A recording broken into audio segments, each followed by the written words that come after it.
बिस्मिल्लाहिर्रहमानिर्रहीम। Welcome to Marsab IT solution academy. मैं अली उस्मान, आपका इंस्ट्रक्टर।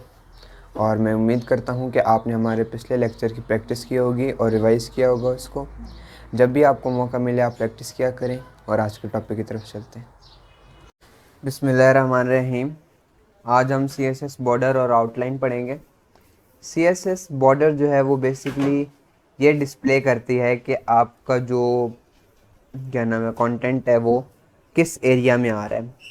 और जो आउटलाइन है वो बॉर्डर से बाहर होती है और ये थोड़ी सी क्या नाम है एक मोर डेकोरेटिव वे में आप जो है अपना बॉर्डर दे सकते हैं। ये हैं अलग अलग लेकिन फंक्शन इनका काफ़ी सिमिलर है। सबसे पहले हम बॉर्डर पढ़ लेते हैं। यहाँ पे मैंने डिव क्रिएट कर ली है, मैंने स्टाइल शीट अपनी लिंक कर ली है। तो यहाँ डिव, अब बॉर्डर, यहाँ पे डैश जाएं।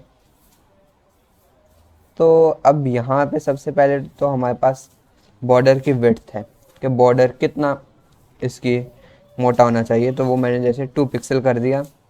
फिर इसके बाद बॉर्डर का स्टाइल होना लाजमी है, तभी ये सही तरह वर्क करेगा। जैसे यहाँ पे बॉर्डर स्टाइल, और यहाँ पे मैं कर देता हूँ अपना सॉलिड, और इसका कलर होना भी लाजमी है।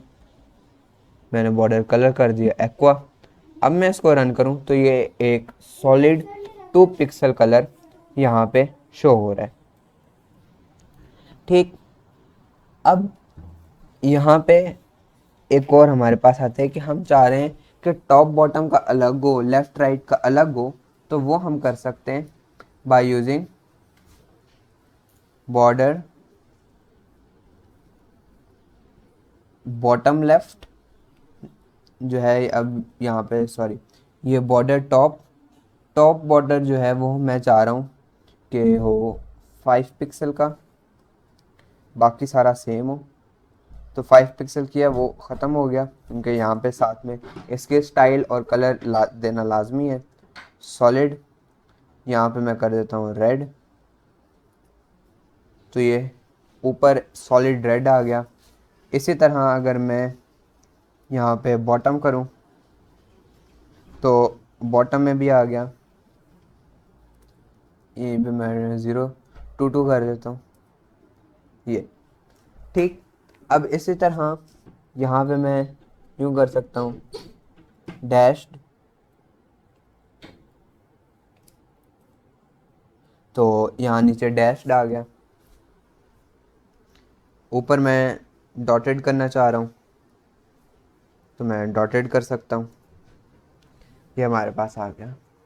इसी तरह हम लेफ़्ट राइट को भी मैनिपुलेट कर सकते हैं। और अब जैसे कि ये हमारे पास 3 में है तो हम इसको सिंगल यूँ कर सकते हैं कि सबसे पहले बॉर्डर, उसके बाद सबसे पहले आपने इसकी विड्थ, फिर इसका स्टाइल मैं कर देता हूँ डॉटेड, और फिर इसका कलर जैसे मैंने कर दिया रेड। तब ये चारों तरफ इसने डॉटेड डॉटेड 2 पिक्सल का दे दिया। अब जो हमारे पास आती है आउटलाइन, वो है इसके बाहर, और इसके अंदर सबसे पहले तो आप देते हैं ये। फिर आप इसका सबसे पहले आपने कलर देना है, फिर इसकी क्या नाम है आपने स्टाइल जैसे मैं कर देता हूँ डैश, और फिर इसकी थिकनेस जिसमें कर दिया थिक। तो ये हमारे पास आ गया। अब हम इसको एक एक करके पढ़ते हैं। यहाँ पे अब जैसे कि मैं देखूँ आउटलाइन में, तो अब इस आउटलाइन के स्टाइल को हम, जो बाकी है वो तो इसका बॉर्डर के हिसाब से सही है, बाकी अब इसके अंदर स्टाइल जो है वो आप क्लियरली देख सकते हैं, जो कि बॉर्डर में इतना नहीं है। और फिर इसकी क्या नाम है यहाँ पे बॉर्डर का ऑफसेट और विड्थ वगैरह आ जाती है। अब हम इनको अलग अलग करके पढ़ते हैं। आउटलाइन सबसे पहले तो स्टाइल है कि किस तरह होना चाहिए। अब अगर मैं रिजिड करूँ तो ये प्रॉपर ही हमें दिखेगा, क्योंकि इसके अंदर जो है, अब मैं आपको सबसे पहले तो वेट 2 पिक्सल कर देता हूँ। और आउटलाइन का जो कलर है वो हम आउटलाइन कलर से देते हैं। यहाँ पे मैंने ब्लैक कर दिया। तो अब यहाँ पे जैसे रेज्ड हो गया, यहाँ पे मैं डॉटेड करूँ या डबल करूँ तो अब यहाँ पे मैं क्लियरली देख सकता हूँ। और ये एक फ़ायदा है कि जो चीज़ें अक्सर बॉर्डर में क्लियर नज़र नहीं आती तो वो आप आउटलाइन में कर सकते हैं।